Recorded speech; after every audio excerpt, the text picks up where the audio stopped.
ایک لڑکا پیدا ہوا، اس کی 2-3 پشتوں کے بعد جا کر ایک لڑکا، اس کا نام تھا پوئنلو اس کا نام تھا۔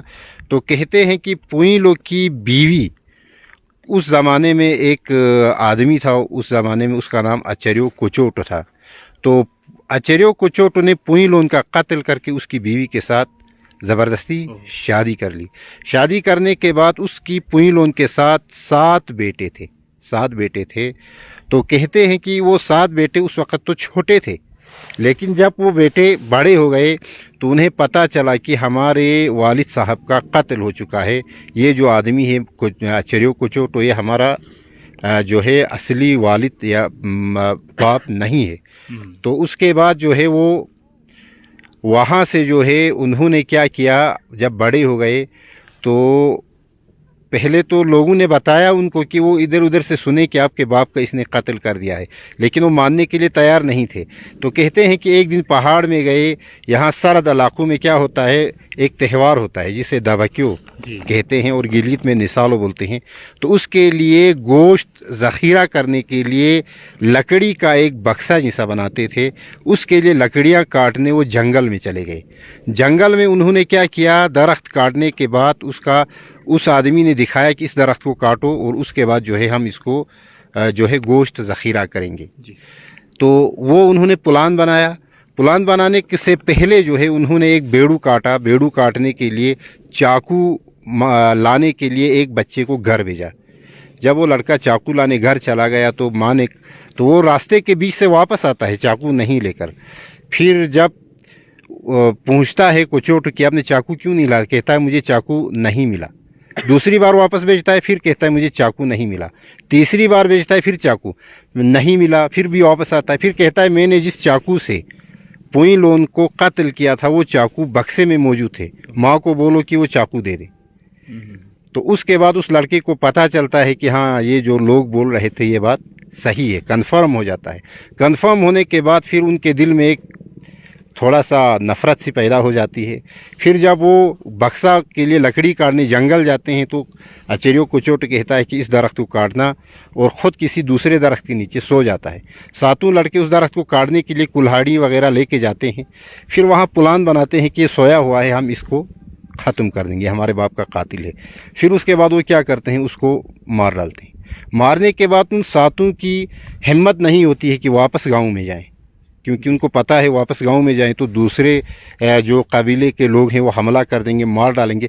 پھر وہیں سے پہاڑ سے ہی وہ جنگل سے ہی بھاگ جاتے ہیں۔ بھاگتے یہاں دراس کا ایک علاقہ ہے جسے بڑگام کہتے ہیں، آج کل کرکت پرانے زمانے میں اس کا نام تھا، وہاں پہنچتے ہیں۔ تو وہ زمین انہیں پسند آتی ہے۔ پسند آنے کے بعد جو ہے وہاں پہلی آبادی سٹارٹ ہو جاتی ہے۔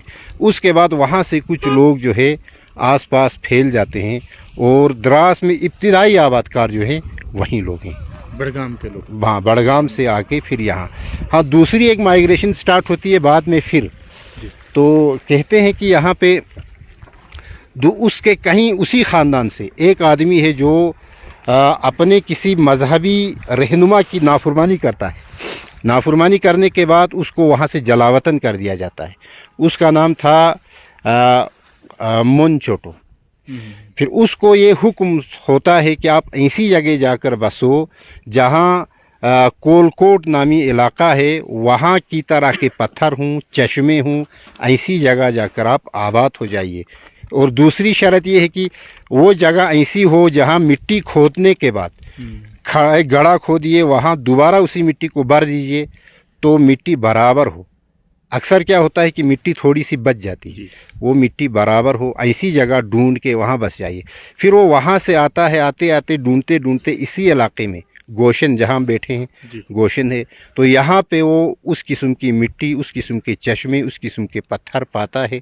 پھر وہاں مٹی کی جانچ کرتا ہے، کھڑا کھودتا ہے، اس میں مٹی بھرتا ہے تو وہ بھی برابر پاتا ہے۔